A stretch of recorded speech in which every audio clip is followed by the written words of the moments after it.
જૂનાગઢના ભેસાણ મામલતદાર કચેરીએ કલેક્ટર શ્રી અનિલ કુમાર રાણાવાસિયાના અધ્યક્ષસ્થાને લોક પ્રશ્નો અર્થે સંવાદનો કાર્યક્રમ રાખવામાં આવ્યો હતો।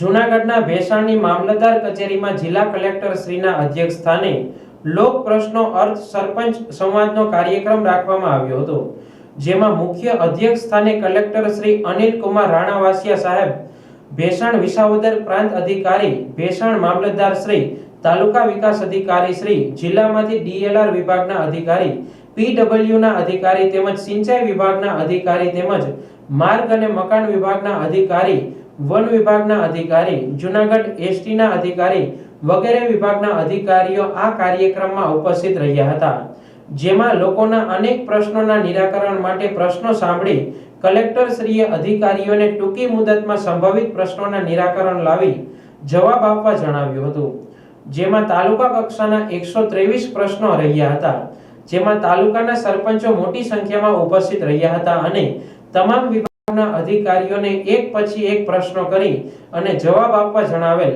જેમાં મહત્વના મુખ્ય પ્રશ્નો ગૌચર દબાણ, રોડ રસ્તા, પીજીવીસીએલના પ્રશ્નો, પાણી પુરવઠા વિભાગના પ્રશ્નો, સિંચાઈ વિભાગના પ્રશ્નો, એસટી વિભાગના પ્રશ્નો, વન વિભાગના પ્રશ્નો, જમીન માપણીના પ્રશ્નો, આંગણવાડીના પ્રશ્નો જેવા કુલ મળીને સરપંચો દ્વારા કલેક્ટર શ્રીને આ તમામ મુદ્દાઓ પર ચર્ચા કરી અને રોડ રસ્તા, ગૌચર દબાણ અને મુખ્ય સ્ટેટના રોડ ઉપર પીજીવીસીએલના પોલ અને મોટા ઝાડ રોડની સાઈડની વચ્ચોવચ આવતા હોય તો તેનો જે તે ડિપાર્ટમેન્ટ તત્કાલ કાર્યવાહી કરવા જણાવ્યું હતું।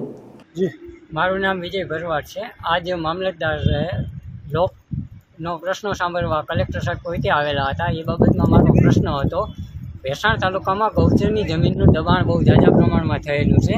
એ બાબતમાં આજે મેં કલેક્ટર સાહેબને રૂબરૂ મળીને રજૂઆત કરી છે અને સાહેબે અમને સાંભળ્યા પણ છે। એ બાબતમાં ભેસાણ તાલુકામાં દબાણ થયેલું છે પણ કોઈ કાર્યવાહી કરવામાં નથી આવી। એ બાબતની આજે સાહેબને રજૂઆત કરી છે। એમાં ઝાઝા પ્રમાણમાં દબાણ એવું છે કે જેની પાસે કોઈ આધાર પુરાવા નથી, ગૌચરની જમીનના ઉપર દબાણ થયેલા છે। એટલે અને ભેસાણ આવનારા સમયમાં આખા તાલુકાની અંદર આ આંદોલન કરવામાં આવશે, કેમ કે ભેસાણ તાલુકામાં માલઢોરનું પ્રમાણ ઝાઝું છે પણ સામે ગૌચર નથી સાવ। ખાસ કલેક્ટર શું જવાબ આપ્યો હતો? કલેક્ટર સાહેબે એવો જવાબ આપેલો છે કે આ બાબતની કાર્યવાહી કરવાની ટીડીઓને અમે આદેશ કરી છે અને એને મહિનો દીનો ટાઈમ આપવામાં આવ્યો છે। આ બાબત આ તમામ પ્રશ્નોનું વહેલા નિરાકરણ આવે તેવું સરપંચો ઈચ્છી રહ્યા છે। આ તકે ગામડાઓમાંથી આવતા અરજદારોના પ્રશ્નો કલેક્ટર શ્રીએ સાંભળ્યા હતા અને અમુક પ્રશ્નોના સ્થળ પર જ નિરાકરણ લાવ્યા હતા। હું સુરેશભાઈ સાવલિયા, ભેસાણ તાલુકા રાણપુર ગ્રામ પંચાયત સરપંચ તરીકે હાલ ફરજ બજાવતો હોય તો આજરોજ મામલતદાર કચેરીએ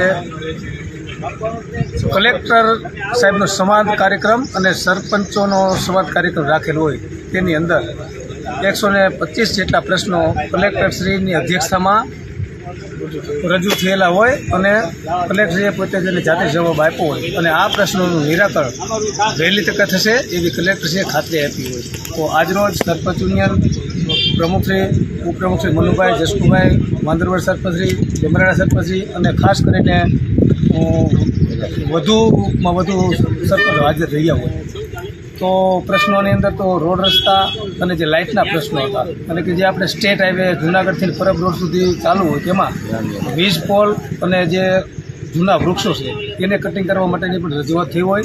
તો આ તકેથી કલેક્ટરશ્રીએ પોતાની અધ્યક્ષતાનામાં વહેલામાં વહેલી તકે આ કામ થઈ જશે એવી આજરોજ ખાતરી આપેલી છે। ગ્રામ્ય વિસ્તારમાં શું પ્રશ્નો? ગ્રામ્ય વિસ્તારની અંદર તો જોડે તલાટી મંત્રીના પણ થોડા પ્રશ્નો હોય કે રોડ રસ્તાના પ્રશ્નો હોય, વીજ પ્રશ્નો હોય અને જે વોટર વર્કનું કનેક્શન હોય 24 કલાક જે ગામને બારોબાર હોય તેમાં વીજ કનેક્શન આપવું। અને બીજા પ્રશ્નો વાત કરીએ તો ગામડાની અંદર જે અપરિણિત માણસ હોય અને ગ્રામ પંચાયત સરપંચ અને પંચો દ્વારા તેનું રોજકામ કરેલું હોય, તલાટી મંત્રી તેની અંદર સહી ન કરતા હોય એની પણ કલેક્ટરશ્રીએ તલાટીની રૂબરૂમાં ખાતરી આપી હોય અને હવેથી આ પ્રશ્ન ઉપસ્થિત નહીં થાય એવી પણ આજ તકની ખાતરી આપી છે।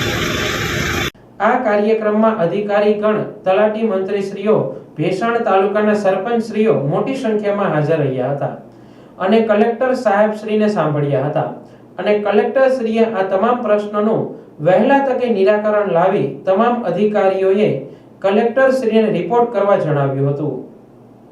હું મામલતદાર IR પારગી ભેસાણ તાલુકા આજરોજ ભેસાણ ખાતે માન્ય કલેક્ટર સાહેબના અધ્યક્ષસ્થાને ભેસાણ તાલુકાના સરપંચશ્રીઓનો લોકસંવાદ કાર્યક્રમનું આયોજન કરવામાં આવેલ. આ કાર્યક્રમમાં તાલુકાના સરપંચશ્રીઓ, આગેવાનો, પદાધિકારીઓ વગેરે હાજર રહેલા અને કાર્યક્રમમાં 123 જેટલા પ્રશ્નોની વિગતવાર જણાવટ કરવામાં આવી અને તમામનો હકારાત્મક નિકાલ થાય તે માટે તમામ ખાતાઓને જરૂરી સૂચનાઓ આપવામાં આવી. તો ખાસ કરીને કયા પ્રશ્નો રહ્યા હતા? રોડ રસ્તા, ખાસ કરીને રોડ રસ્તાના રિપેરિંગના, પછી સિંચાઈને જે લગતા પ્રશ્નો, પીજીવીસીને લગતા પ્રશ્નો વગેરે પ્રશ્નોની ચર્ચા કરવામાં સાહેબે શું સૂચનાઓ આપી?